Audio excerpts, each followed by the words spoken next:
Bangladesh champions league 2025-26 এর খেলা আগামী 25 জানুয়ারি তারিখ হতে শুরু হবে এবং আপনারা জানেন যে এর মধ্যে কিন্তু বিসিএলের খেলোয়াড় রেজিস্ট্রেশন কার্যক্রম গত 15 তারিখে শেষ হয়েছে।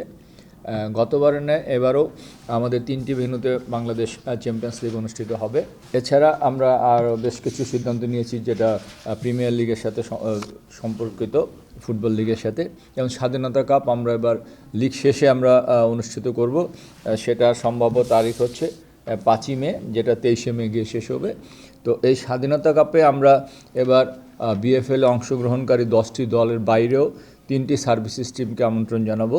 সেটা হচ্ছে বাংলাদেশ সেনাবাহিনী, নৌবাহিনী এবং বিমান বাহিনী। এছাড়া এই স্বাধীনতা কাপ শুরুর পূর্বেই বিসিএল শেষ হয়ে যাবে। বিসিএলের চ্যাম্পিয়ন রানার্স আপ টিমকেও আমরা স্বাধীনতা কাপে অংশগ্রহণের জন্য আমন্ত্রণ জানাবো। পাশাপাশি বাংলাদেশ ন্যাশনাল চ্যাম্পিয়নশিপ 2025-এ যে চ্যাম্পিয়ন টিম আছে তাদেরকেও আমরা আমন্ত্রণ জানাবো। এই 16টি দল নিয়ে আমাদের স্বাধীনতা কাপ 4টি ভেন্যুতে অনুষ্ঠিত হবে।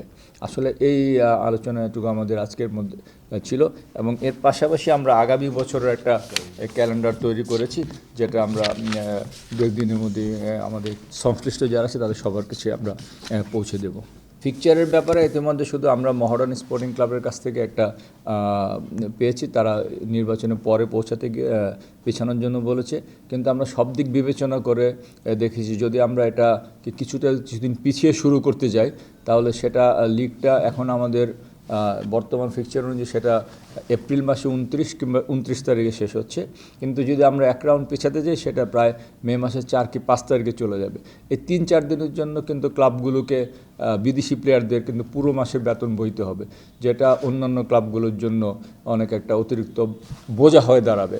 সেদিক বিবেচনা করে কিন্তু আমরা এই সিদ্ধান্ত যেটা হয়েছে, আমরা মডার্নের সাথে বারবারই কথা বলবো, তাদেরকে বোঝানোর চেষ্টা করব, কিন্তু আমাদের সবাকল অভিমত যে আমরা যে ফিকচারটুকু করছি সেটাই কিন্তু সব ক্লাবগুলোর জন্য সুবিধাজনক হয়। আমরা কিন্তু ক্লাবগুলোকে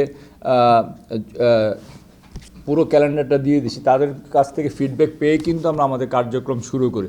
এখন কেউ যদি এসে মাঝপথে এসে বলে আমাদের সাথে বসা হয়নি, কেন সরাসরি বসা আর চিঠিপত্র দিয়ে কথা বলা কিন্তু এটার মধ্যে কোনো পার্থক্য আছে বলে আমি অন্তত মনে করি না।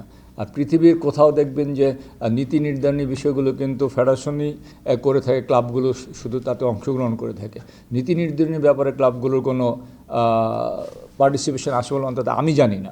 স্বাধীনতা কাপটাকে শুধুমাত্র বাংলাদেশি খেলোয়াড়দের নিয়েই হবে, কারণ এখানে একটা কথা উঠতে পারে, যেহেতু আমরা এবার বিএফএলে সাফ কোটা প্লেয়ারদেরকে স্থানীয় হিসেবে খেলিয়েছি, সুতরাং কিন্তু এই স্বাধীনতা কাপ কিন্তু তারা খেলতে পারবে না, শুধুমাত্র বাংলাদেশি প্লেয়াররাই খেলতে পারবে। এখানে জিনিসটুকু আসলে সম্প্রচার ব্রডকাস্টিং বলেন কিংবা স্পন্সর বলেন, সেটা লিগ কমিটির আওতার ভুক্ত নয় বলে আমি মনে করি। এটার জন্য আলাদা বিভাগ রয়েছে। আপনি মৌসুমের মাঝপথে নিশ্চয়ই আপনি যদি কারোর সাথে চুক্তিবদ্ধ হয়ে থাকেন, সেখানে অন্য কারো হস্তক্ষেপ করাটা নিশ্চয়ই শোভনীয় হবে না। আমি যতটুকু জানি এক রাউন্ড হয়তো একটা ম্যাচ হয়তো দেখানো সম্ভব হয়নি, ছাড়া কিন্তু সবগুলো ম্যাচই দেখানো হয়েছে। আমাদের ফিকচার অনুযায়ী আমাদের লিগের ম্যাচ 6 ফেব্রুয়ারি থেকে, আর 6 তারিখের আগে 3 তারিখে ফেডারেশন কাপ দিয়ে আসলে আমাদের এই পরবর্তী সময় খেলাগুলো শুরু হচ্ছে। 5ই আগস্টে পট পরিবর্তনের উপর দেশের সব জায়গাতে কিছুটা অস্থিরতা বিরাজমান, সব কিছু মিলিয়ে কিন্তু আমরা এবছরটাকে আমরা ধরে নিচ্ছি। আশা করছি যে আগামীতে এই সমস্যাগুলো থাকবে না। আপনারা জানেন যে ফিফার একটা নির্দিষ্ট নিয়ম আছে কখন ক্লাবগুলো প্লেয়ার ছাড়তে বাধ্য থাকে। কোনো ক্লাব সেই নিয়মের ভিতর থেকে ক্লাবগুলো ছাড়ে। আর এবার যেহেতু আমাদের লিগটা বন্ধ হয়ে যাচ্ছে, তা সেক্ষেত্রে ক্লাবগুলো প্লেয়ার না ছাড়ার ব্যাপারে কোনো আপত্তি আসবে বলে অন্তত আমার মনে হয় না। অস্বাভাবিক সময়ের মধ্য দিয়ে আমরা হয়তো বা যাচ্ছি, তো অর্থনৈতিক সমস্যা সবার ক্ষেত্রেই প্রকটমান। সবগুলো ক্লাবগুলোর যেমন দায়িত্ব আছে প্লেয়ারদের পারিশ্রমিক পরিশোধ করা, এবং খেলোয়াড়দেরও কিছুটা, যেহেতু এই ক্লাবগুলোই থেকে তারা আয় উপার্জন করে থাকে, তাদের ক্লাবের ব্যাপারটা দেখার জন্য তাদেরও কিছুটা আমি মনে করি যে সহানুভূতির দৃষ্টিতে দেখা উচিত।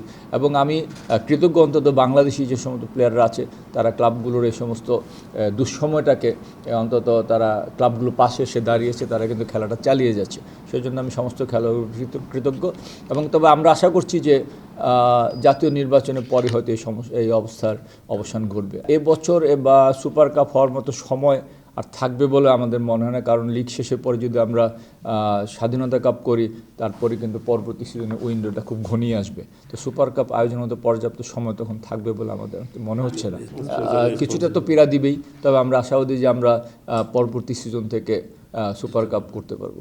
আমি যতটুকু জানি যে সমস্ত ভেন্যুতে আমাদের বিএফএল এ খেলাগুলো হচ্ছে, গোল লাইন বা সাইড লাইন থেকে যতটুকু দূরত্বে অন্য স্থাপনা থাকার কথা তার মধ্যবর্তী সময়ে কোনো স্থাপনা আছে বলে আমার অন্তত মনে হয়, আমার অন্তত জানা নেই। মাঠগুলো আপনি যেটা বলেন যে স্থাপনা আছে নির্দিষ্ট সময় কম দূরত্বে, আমার মনে হয় এই জিনিসটা ঠিক না, সঠিক না।